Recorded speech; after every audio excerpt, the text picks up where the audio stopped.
This is Speaking of Pets podcast, where we give you up-to-date, accurate, science-based information when making decisions about your pet's health. From experts in dermatology like my sister, surgery, internal medicine, CBD use in pets, the pet food industry, you name it. If it affects pets, we'll talk about it. Today's Speaking of Pets podcast is sponsored by Blue Buffalo, the maker of natural pet foods. Love them like family, feed them like family. Blue Buffalo offers wholesome, meat-first recipes with high-quality natural ingredients in flavors dogs and cats love. Discover formulas for all breed sizes, life stages, and lifestyles. And with Blue Buffalo's True Blue Promise, that assures that real meat is the first ingredient, with no poultry byproducts, no corn, wheat, or soy, and no artificial flavors or preservatives. Hey everyone, welcome to Speaking of Pets. I'm Dr. Alice Novotny-Jeroman, a board-certified veterinary dermatologist and allergist, and I'm Janet Novotny-King, and I am not a board-certified allergist and dermatologist. I'm the sister. Janet, guess what? We have a dynamic duo with us today. First of all, I don't know if you all remember our favorite board-certified veterinary dentist, Dr. Sharon Hoffman. She was on the podcast a few segments ago, and we had so many comments and questions about dental care and oral health care that we decided to have her back, which we're very happy she could join us today. Just to refresh your memory, Sharon is a board-certified veterinary dentist, as I mentioned. She's a diplomat of the American Veterinary Dental College. She received her DVM degree from Louisiana State University and is the owner of Veterinary Dental Consulting in Florida, where she is also on the faculty at the University of Florida College of Veterinary Medicine. Our second part of our dynamic duo is Dr. Carolyn McKune, who is a Michiganer. She's a Spartan. She received her veterinary degree from Michigan State, did a year internship at Washington State University, then a residency in anesthesia and critical patient care at UC Davis. She became boarded in the American College of Anesthesia and Analgesia in 2009. Was at the on the faculty of anesthesia at the University of Florida, and then launched her own independent veterinary anesthesia consulting service, Mythos Veterinary. She also served as the chief anesthesiologist and medical director at a local specialty hospital, but found that she really liked working on her own. So right now, she is the owner at Mythos Veterinary and provides veterinary anesthesia in both physical and virtual anesthesia ways, which is really cool because people don't know that most veterinary practices do not have a boarded anesthesiologist available. So Dr. McKune can provide those services virtually or in person. And what's really cool about Dr. McKune and Dr. Hoffman is it's a wonderful specialty that complements each other, because we know that for perfect oral and dental care, you need general anesthesia. So we can't wait to go over so many things that from client concerns about anesthesia to Dr. Hoffman talking about more about oral and dental care. So thank you both for joining us today. You're welcome. Glad to be here. Yes, thank you very much, Alice and Janet. It's our pleasure. Janet, why don't you start with some of the questions that we had from viewers? Well, I have to say, I got my teeth cleaned this week, and I wish they would have knocked me out. They put that pink topical stuff on my gums. It was the first time this has ever happened to me. I literally because you couldn't. It was bizarre. And then she's in there digging with the pink stuff. It was awful. So all our typical pet owners. I hear this from all my friends. I got to go have my dog's teeth scaled or cleaned, and they're going to knock them out. Is that okay? So, can you just talk in general about the safety of anesthesia and the need for it with dental care? Sure. So we can go over a few things from the anesthesia side.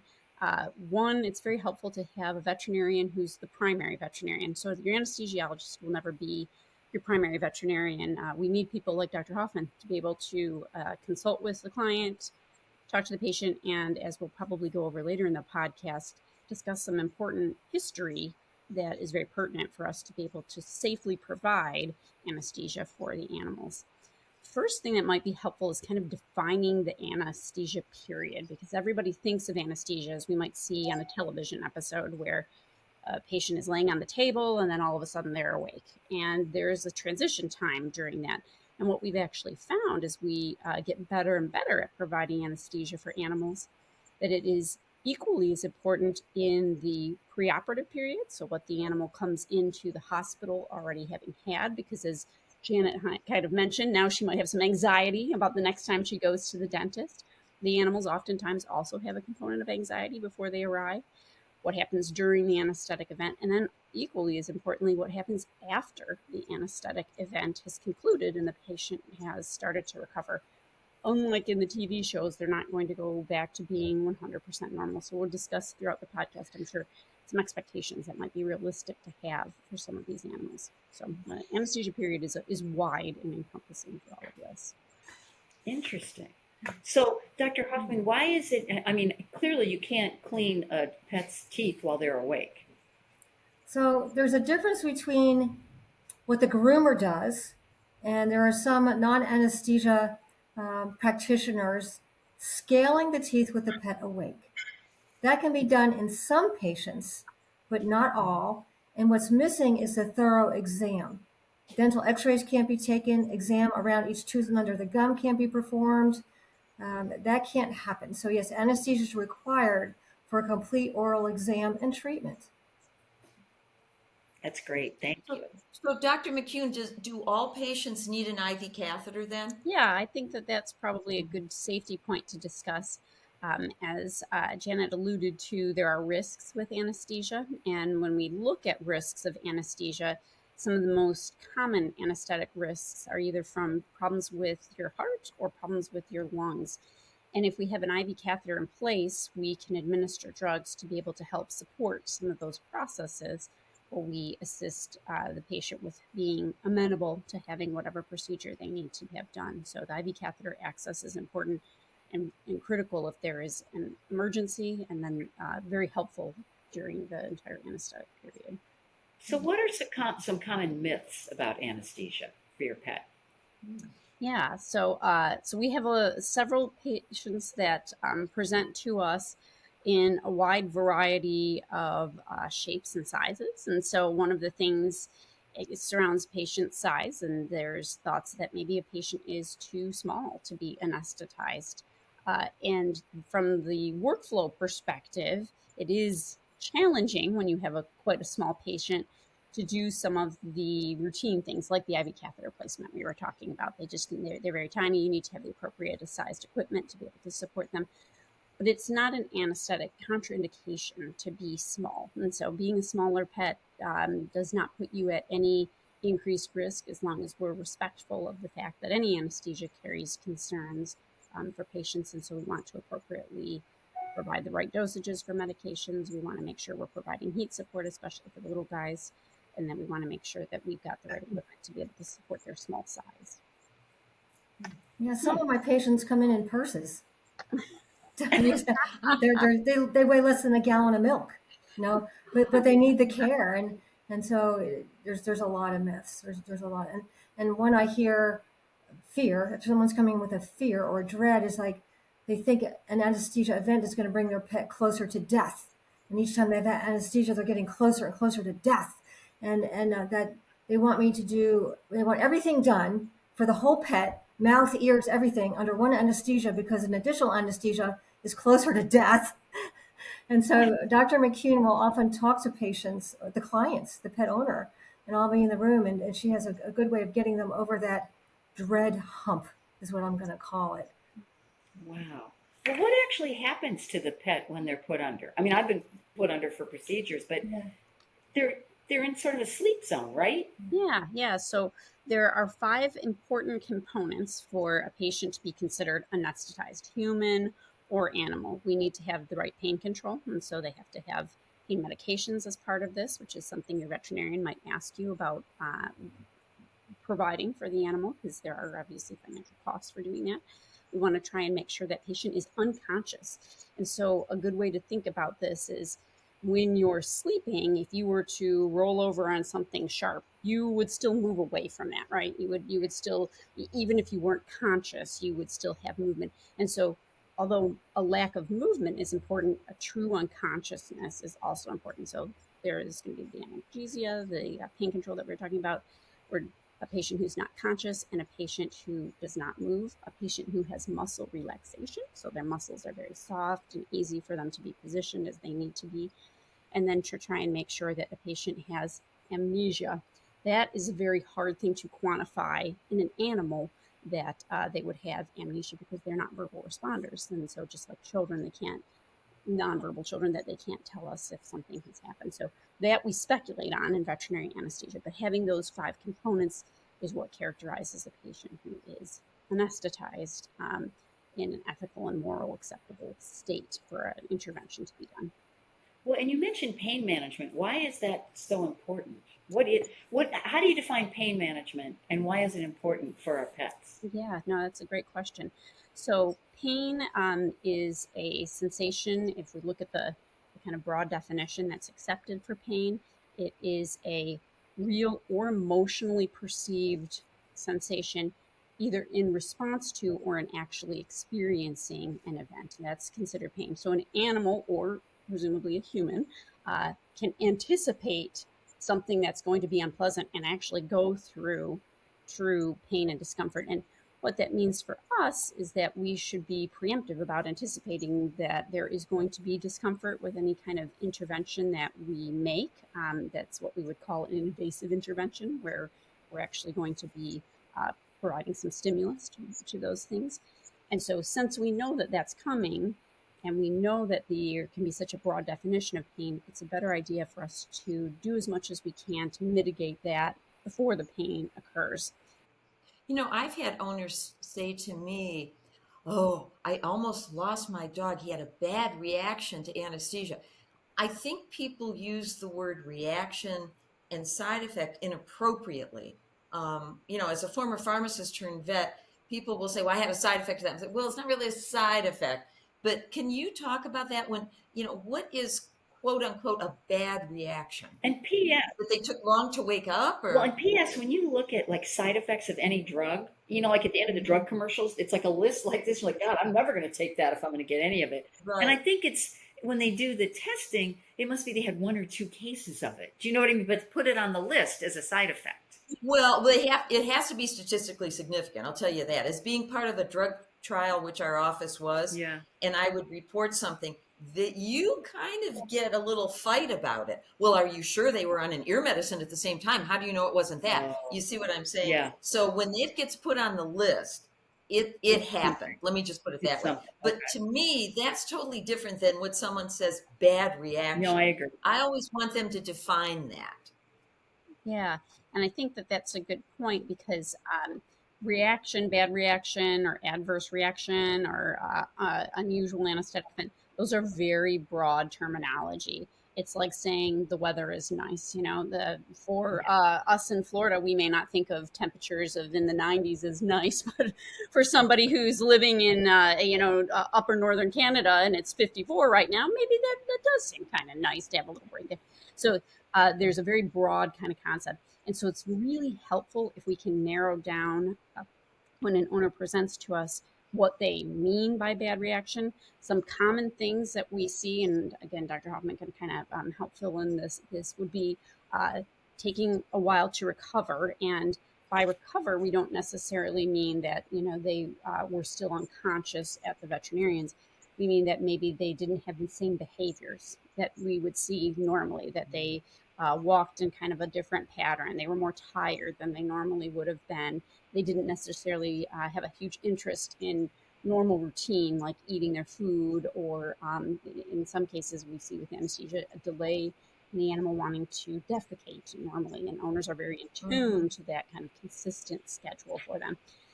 Other times, a bad reaction can mean that the patient was too alert and too awake and came home and seemed very stressed and very anxious. And so we can get some more descriptors on what that bad event might be. It may help us to be able to alter the protocol for the next time, so that we can provide something that is more tailored to the animal's specific needs for things. And the vocalizing during recovery, or even that night. Do you want to touch on that, Dr. McKune? Thank you. Yeah, definitely. We can see some patients who have kind of altered mental state. And in some patients, that can present as being very tired, and so they might be very sleepy. In other patients, it can present as them having a remarkable amount of vocalization. And even my own pets have had this after anesthesia, where they've been very verbal afterwards. And in dogs, that usually sounds like howling. It can sometimes be disruptive for the owner, trying to be able to get some rest, or the rest of the family, or the rest of the pets that are in the household. And so those kind of vocalizations being uncharacteristic are side effects, as one might consider, if that's the right terminology, of having certain drugs during anesthesia that might be taking a little time to clear from the system. Dr. Hoffman, I remember you telling us the story about, I think it was a 17-year-old dachshund. And I can imagine that with so many years of that painful mouth, that after the procedure, I would think that a lot of your patients feel great. They feel a lot in spite better. of the pain of the extraction. And that dog, and Dr. McKune was on that case, that dog had a lot of surgery on all 4 sides of the mouth. And so pain management was given before the procedure, during the procedure, after the procedure. And so there's some healing to do. With that much, there's some healing, but they start feeling better right away. The pain medication's managing their pain, but it's gone in a few days. And they're doing better. And some people say, I have my dog back, or they're playing and they haven't picked up, or even a cat. We haven't picked up a toy in 5 years because they don't let us know how much pain they're in until we take the pain away. Yes. And I think what we're kind of getting at for all of these kind of things is quality of life for animals. That what we ultimately all want is not necessarily quantity of life, but quality of life. And so sometimes then that's a balance of, in the very short term, having a patient who vocalizes in the evening or who seems a little bit more listless than they would be, so that long term they can achieve what Dr. Hoffman's talking about, which is an animal who feels much more comfortable and is able to interact to a higher degree, because we didn't appreciate how much that discomfort they were living with made them not want to be a happy member of the family. I remember one pet owner, husband and wife, I can't remember their pet, but I always call the next day after surgery to see how the pet is. I always do. And I remember the missus telling me, so-and-so, the pet is sleeping with the mister, and he hadn't done that for a long time. So the results are very rewarding, and they're very soon. And we just have to get them over the anesthesia hump, the dread hump. And we've been doing that. We get to treat it a lot. And not all of these patients come in healthy. Some of them are seniors. They've got pre-existing comorbidities. But that was my next question. Yeah. And like, I would imagine it's pretty scary, Dr. McKune, if a cat or dog's in early kidney failure, yet they need that dental desperately. Yeah. What changes do you make to that routine for that? Yeah, and I think a big part of that is that the wonderful thing about anesthesia is that we have a variety of options and things that we can use. The sad part of anesthesia is we only have a certain number of things that we can use. And so the drugs play a less important role, I think, than people necessarily appreciate. And so we have wonderful things that are options for us, but it's not an unlimited supply of things. So really what comes down to is the managing of that patient. And so it's that we might choose to bring that patient in early and hydrate them with IV fluids, knowing that a big part of where animals, and I guess I should specify here, a big part of where dogs get part of their water from is actually their food, whether people appreciate it or not. Carbohydrates, so half of dogs' food being carbohydration, hydrates are part of what hydrate them. And so when we withhold food before anesthesia, we know that we're withholding a water component. On top of that, when animals don't take in food, sometimes they don't have that thirst driver. And so there's a lot of reasons for even a normal patient to come in dehydrated. So if we have a patient that presents to us that might have changes to the kidney, which would make dehydration really a lot harder for the kidney to work, then we provide them those fluids intravenously before we ever start. And so we'll oftentimes make those patients the second patient of the day, not because we want to be disrespectful of the owner's schedule, but because we want that dog to come into the anesthetic period with the best level of hydration it could be, given that it already has some underlying disease. So I bet, Dr. Hoffman, you're kind of pressured to work quickly in those older dogs that or cats with the comorbidities, no? Well, I work pretty quick because, Oh, good. and that's why I get a lot of referrals because a general practitioner, and I was in general practice for 20 years. You know that, Allison. But this is all I do now, so I do it quicker. But here's the thing: when I'm working with Dr. McKune and we're a team, and I know that there's comorbidities, we're managing. She's managing all that, and I'm working diligently. And I will say, well, how's the pet doing? How's the pet doing? And she'll let me know. Or she'll say, how much more do you have to do? How long is it going to take? So that if we have to stop, we can. It's not like the chest is open or the abdomen. We can stop. And that's very, very rare. The other thing that's important for the pet owner to know, that it is safer for the pet to have multiple short procedures than to have a marathon 2 to 3 hour procedure. Because the pet owner thinks it's safer just to have one anesthesia, no matter how long it is, but that's just the opposite. It's safer to have multiple short ones. So there's a lot of myths. We're debunking the myths. And it's just great to be able to help some of these that nobody else wants to help. You need a team. There's Right. In our room, there's 4 people. There's me, I have a dental assistant, Dr. McKune's there, and she has an anesthesia assistant. So it's a team. Yeah, and Okay, so I have to ask a myth. I have to ask a myth that I always hear. Like a dog's mouth is cleaner than anything. Is that true? No. My dog eats dead chipmunks, and I don't know what else out in that yard. And I'm always like, what did you have today? You know? But everyone says it. Oh, no, their mouth is really clean. And I'm Yeah, like, that's how? interesting. So let's talk about this because it's a myth. It's a big myth. And we know that there are so many bacteria in the mouth. There are thousands and tens of thousands of bacteria in the mouth. Some you can't even grow in a culture. The mouth is never sterile. The mouth is never clean. Think about what they do with their mouths. Oh, I don't know exactly where that came from, but you'll also hear, well, dogs and cats lick themselves when they have wounds, right? right. So maybe they're clean. Their saliva is clean, and there is some homeopathic stuff in the saliva. I don't know. I don't study that, but it clearly is not clean. Uh, if you're bitten by a dog or a cat's very bad. A chimpanzee, it's all dirty. So it's interesting to know where that comes from, but I don't know. And I bet you if we had to trace the origins, they might mean the difference truly between a cat and a dog, where because people develop infections after cat bites more commonly than they might. But really, in reality, it's not necessarily just a difference in bacteria. It's a difference in the fact that dogs provide a crushing type of injury when there is a bite, as opposed to a cat has a piercing type of injury, and then it creates an environment where no oxygen can get you, so that bacteria can grow. And so I wonder if that might be the origin. I don't know if that's the case. Maybe the cat's mouth is dirtier because if you get bit, Even a cat scratch is nasty. Right. And cat scratch fever, it's a real thing. Hey, did you know that for dogs and cats that could benefit from a prescription diet, Blue Buffalo offers natural veterinary diets formulated by animal nutritionists and veterinarians for certain dietary needs like kidney support, weight management, gastrointestinal support, and my particular favorite, dermatology. They make a food allergic diet that's an alligator-based called NP or a hydrolyzed salmon-based for dogs and cats called HF. Contact your veterinarian about these prescription Blue Buffalo diets. Are some dog breeds more prone to have anesthesia difficulties or oral healthcare difficulties? That's actually a question for you both.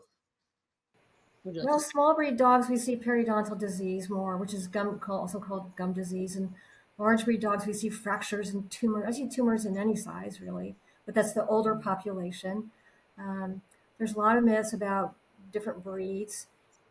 Dr. McKune has a list with greyhounds. We know they have a bleeding problem, so that's not a myth. That doesn't mean they can't have anesthesia. Dr. McKune, you want to mention some others? Yeah. And so we can lead with that greyhound.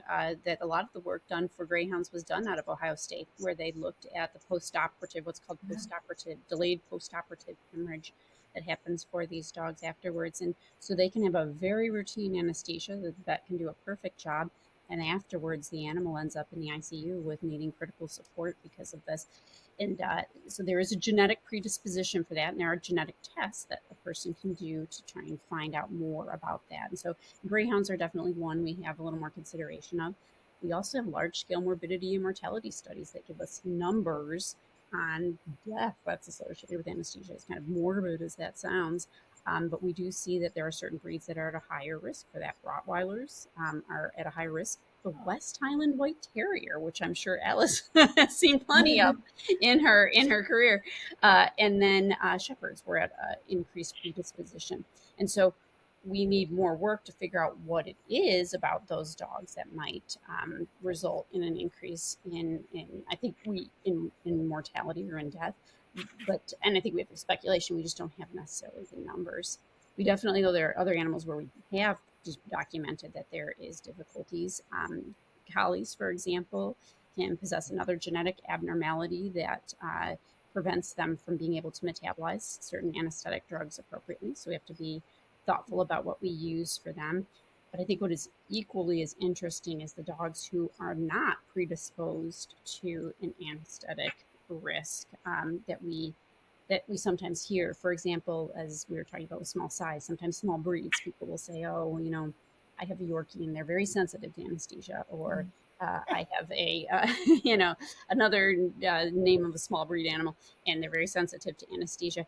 And again, any animal can have individualized reactions and responses, but as a breed, unless they have an underlying genetic or physical abnormality, for example, Yorkies are predisposed to having liver shunts, which is where the blood doesn't appropriately go to the liver to be processed and to clear things. Unless they have an underlying disease like that, they're not at an increased risk per se as compared to other things. Now, the one kind of fun fact is that we do see one purebred dog that is not at increased anesthetic risk, that actually has less of an anesthetic risk compared to mixed breeds, and that is the Cocker Spaniel. So if you're going to invest in that Dr. Alice will have many more patients. They have problems everywhere else, right? And brachycephalics. The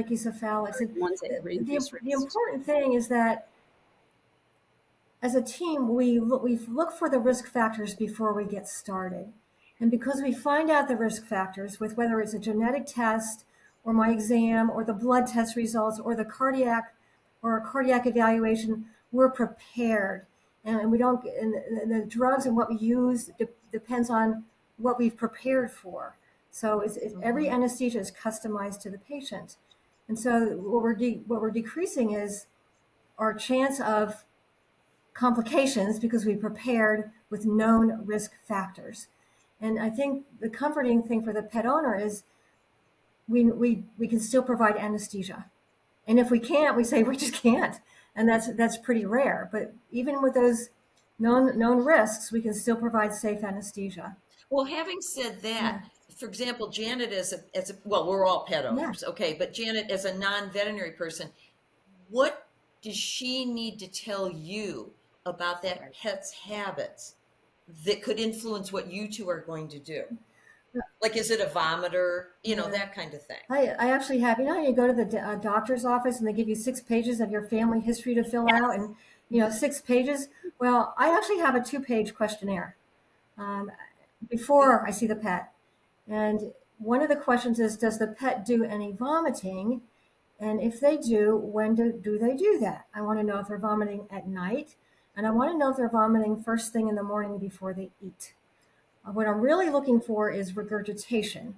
So vomiting is an act of retching, and regurgitation is just it comes up. And it's usually bile, it's yellow bile. And these dogs and some cats have reflux or regurgitation. In people, it's called GERD, gastroesophageal reflux disease. And those are frequent questions that I ask because there's quite a high percentage of our pets that have that.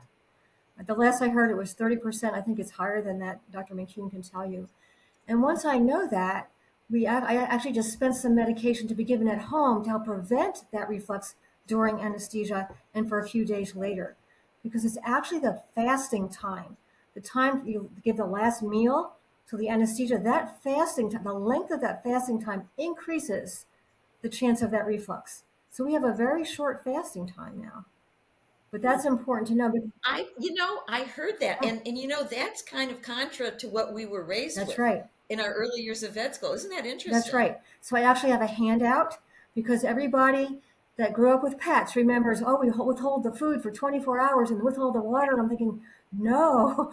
So I have a handout because you want to go back to what you've been doing for decades. It's tradition. It's what you remember. It's what you're familiar with. And I make sure they have that handout, how to prepare your pet. So I can answer any questions that can come up after the exam, but we're trying to prevent that. And it's quite frequent, but we can manage it. We can manage it.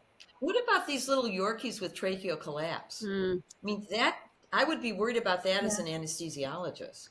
So that's another thing that you can hear often from the owners where, we sometimes hear it in the room when we have patients who have really bad airway abnormalities. And so including LARPAR as well as tracheal collapse. But the owners will be the ones who might say, like, he does a lot of like a honking type of cough, or he does a lot of, he's had a recent voice change or those kind of things. When we hear from owners that there's been something in the respiratory system that could be also related to the heart in some cases when it comes to coughing, we want to know more about that kind of information, because anatomy is one thing that we cannot change in the scope of a oral procedure coupled with anesthesia. There are surgeons out there who can make anatomical interventions. For example, the tracheal collapse we were talking about, there's methods where they can place something to help open the trachea up. That's not something Dr. Hoffman and I can provide in our practice. And so whatever abnormal anatomy that animal comes with is going to be something that, especially in the post-operative period, that period after they've recovered from anesthesia, but they're not necessarily back to their normal level of activities, those kind of things that are changes to the airway can be pretty significant. And so a big part of that requires us to be very vigilant and to monitor them in that post-operative period. But if we know those things are present beforehand, even in some extreme cases, we might recommend that it's a better idea for us to keep that patient hospitalized overnight at an ER that can make interventions rather than them go home with the owner. And so I think, are starting to realize that we can have a great anesthetic event, but when we can't alter the way the animal comes to us physically, we have to be very thoughtful about how that animal will be in that immediate post-operative period. So as a pet owner, I'm going to bring my pet in to have surgery or to have dental work done. What am I supposed to do at home? What do I do afterwards? What can I expect in my pet, in the average pet? You want to address just the anesthesia part of that, Dr. McKune? Because that's Yeah. So one of the advances we've made in veterinary medicine that I think is wonderful is that we do anticipate, because we can't verbally necessarily reassure a pet. For example, even though they might walk into the veterinary clinic and we might say, everything's fine, they pick up on all of the cues. They pick up on the owner being stressed to be there. They pick up on the other animals in the exam room that are stressed to be there, on all of the scents and everything. So we have started to prescribe in advance of anesthesia medications that can take away a patient's anxiety. So as a pet owner, your veterinarian may ask you to preemptively, the night before, the morning of, or both, administer one of these drugs that helps with anxiety. And that way, when they present to the hospital, they come in less anxious than they could be. That sets the tone. I had an anesthesia mentor who used to tell me that the golden rule of anesthesia is thou shalt not upset thy patient, and so by bringing them in already having a certain degree of calmness, the owner has done us a huge favor by making that patient more comfortable with the whole process. That allows us to reduce the amount of pre-medications that we have to use and the other support measures. Once we've completed anesthesia, we do usually want to keep the pet for the first 2 to 3 hours. And so sometimes it can seem like, wow, my pet had a procedure that went all day. And in reality, the procedure itself may only have been an hour long, but the veterinarian wants to keep the animal so that they can make sure there's no problems. Because we do see, depending on the study you look at, that mortality afterwards, in other words, an animal passing away after they've woken up from anesthesia, is anywhere between 47 all the way up to 83%. So they make it through the anesthetic event without complication, but in the postoperative period, which can be up to the first 48 hours, they pass away. And we take those things very seriously on the anesthesia side. It's something that, we want to hear about from owners. And so if you are an owner who does have a complication, sometimes as minor as he was vocalizing all night, or, my pet has passed away, we definitely want you to reach out to us and to let us know. Normal, average pets, the biggest things you'll probably see are patients who are going to have that delay back into their normal return to function. Sometimes they feel so comfortable after anesthesia, they want to eat right away. Sometimes because of the anesthetic agents themselves, they aren't interested in food. So that first night, we do tell people to allow the animal to make the choice so that they can, if they're not ready for food, we're not forcing it on them. And then we want to try and make sure we send you home with some pain medication to make sure it's not pain or discomfort that they are not eating because of. By the next morning, they should be moving back into the normal eating routine. But we do see that it takes sometimes 2 to 3 days for them to return to those normal bowel movements that we talked about earlier. And that's because anesthesia, if we're doing it right, slows everything down, And so that slowdown means that we may see a patient who normally goes to the bathroom outside every morning at 8 o'clock. We expect them to urinate normally, but if they don't defecate, then that's not something that we're surprised by. But it is something that can be really disturbing to the owners when they're used to a regular. Right. And then the senior or the very old, the geriatric patients can take even longer than a day. It could be like 3 days before they're back to their self. Yeah. And don't pain medications slow that down as well? Slow down the GI tract. Yeah, depending on what we send. Certain ones. Yeah, certain ones. I've always wondered if when they come home and they want to eat, and so I say, okay, and then they throw up, do I need to call you about that? So sometimes they don't want to eat because their mouth had a lot of surgery, or maybe they took a part of the jaw off.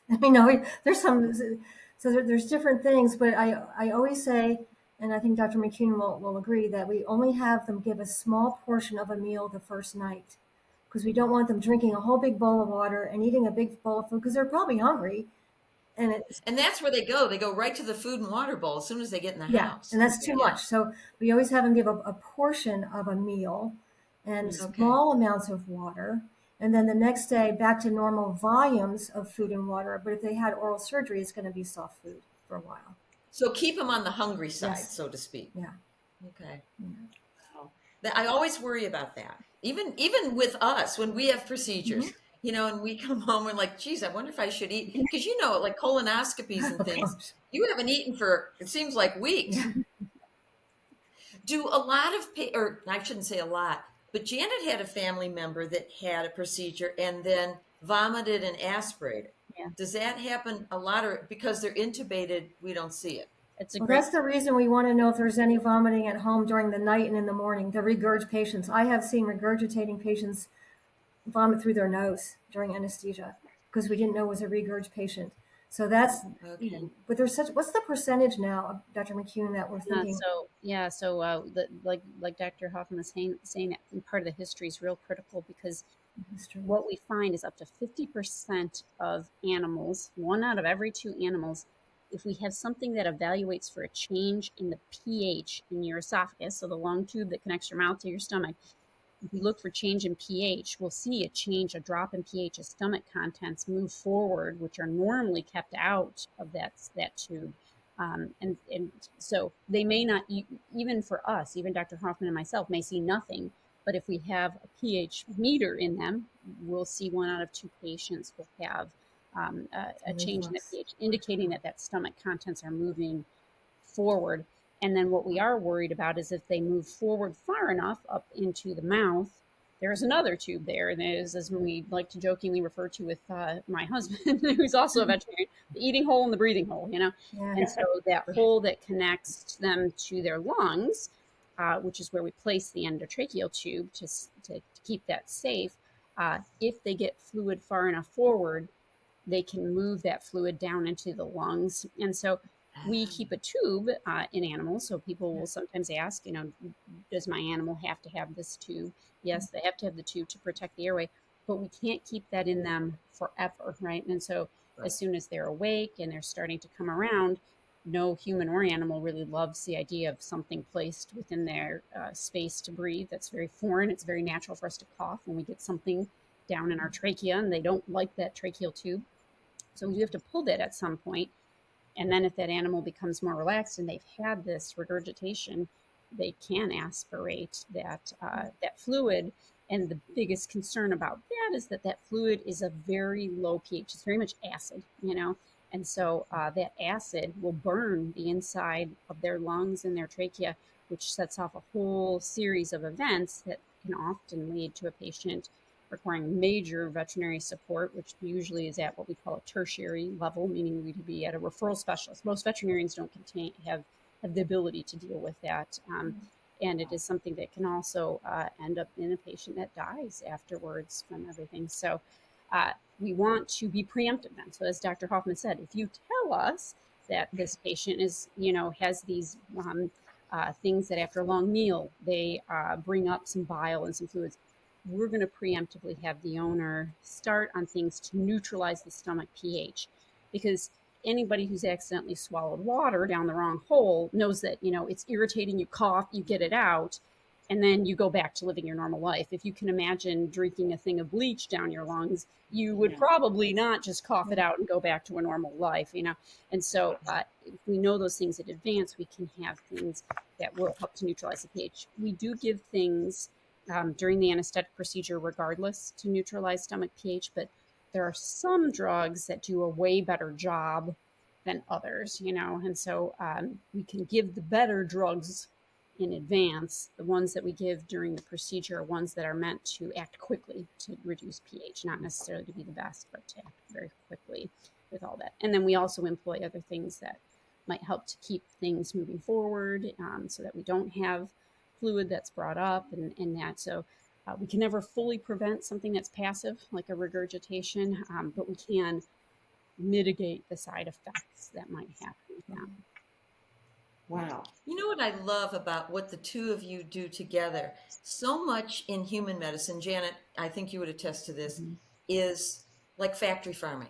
They try to act like it's personalized, but it truly is personalized and geared toward each individual patient, what you both do. And actually what I did as a dermatologist too, there's no two allergic dogs that are alike, no two allergic cats, but I so appreciate you taking each patient as an individual, because isn't that what we all want for ourselves, not to mention our pets? And I think dentistry and anesthesiology is still wonderful because of that. We're so lucky to be practicing with such good individualized patient care.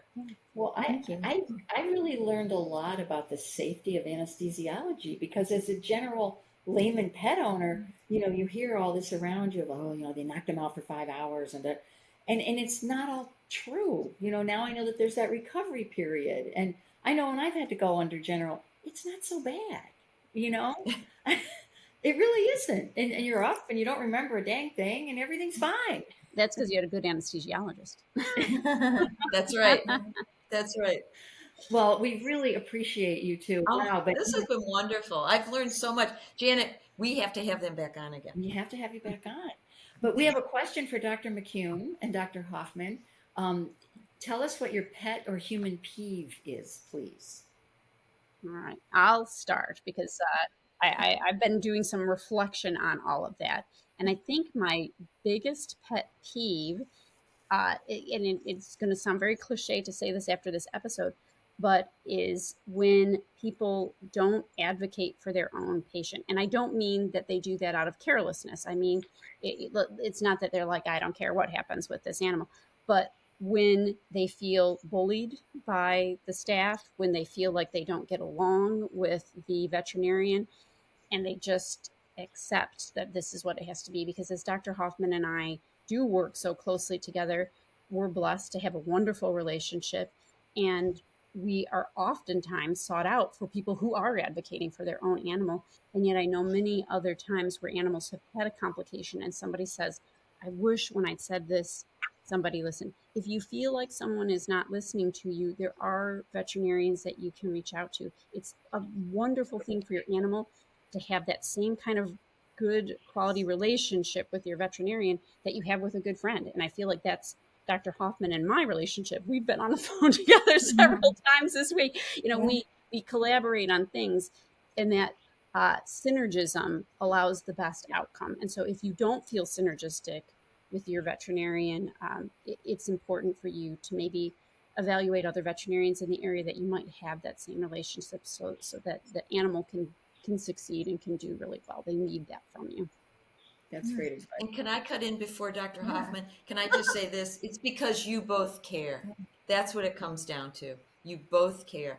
And I'm sorry, Dr. Hoffman, you go for your pet peeve. What's your pet peeve? I'm so impressed by the caring and devotion. It's wonderful. Alice, they went out to lunch together and they were probably talking pet peeves. Well, it's hard for me because I struggle with that. So mine is not going to be as poignant as Dr. McKune's. I don't like when fast food isn't fast. Step on it. That's it. Okay, name names. No, I don't do that.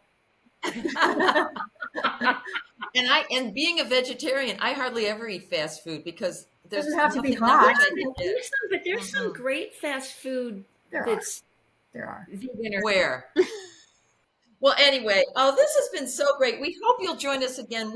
I loved every minute. I was like just counting on every word. I just love, you remind me of me and how caring, and it's just, that's what I love about veterinary medicine. People like you, and seriously. I think we have some human owners that need that Valium prescription before. Yes, it's true. Oh, It's true. absolutely. Whatever it is they give you. Yeah. Whatever it is. Yeah. Or But I will Ativan. tell you that we talk to all owners, and we do tell them afterwards that, as the patient is being anesthetized, they need to take a moment and give themselves a little bit of grace, because it is hard to get your pet to that point where they're ready.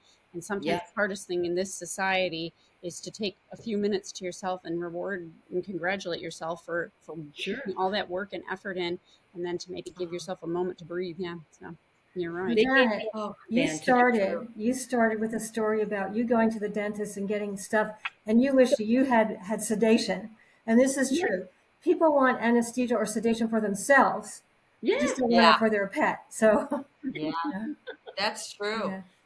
Well, thank you both. We appreciate it. Oh my gosh, Janet, I think we'll wind it up, but we haven't seen the last of this dynamic duo. I'm telling you right Not at now. all. You need T-shirts, Dynamic Duo. I know, we love I see the them. logo already. Like knock them out through their teeth, knock them out, sew up their jaw. That's right. Yep, we call Dr. Hoffman the Tooth Fairy. I'll be the Sweet Dreams Fairy. We're the fairy team. Anyway, we're going to close it out. This is Dr. Alice Novotny-Jeroman and Janet Novotny King saying thanks for joining us. We're in the Novotny Sisters from good old Cleveland, Ohio. Thanks for listening. Don't forget to follow us, like us, and see you next time. Thanks for listening. bye-bye. Hey, thanks for tuning in today. We hope you found the science-based information provided helpful in taking care of your pet. Check out our other Speaking of Pets episodes wherever you get your podcasts. We'd love to hear from you. So email your pet photos and or pet peeves to contact@speakingofpetspod.com.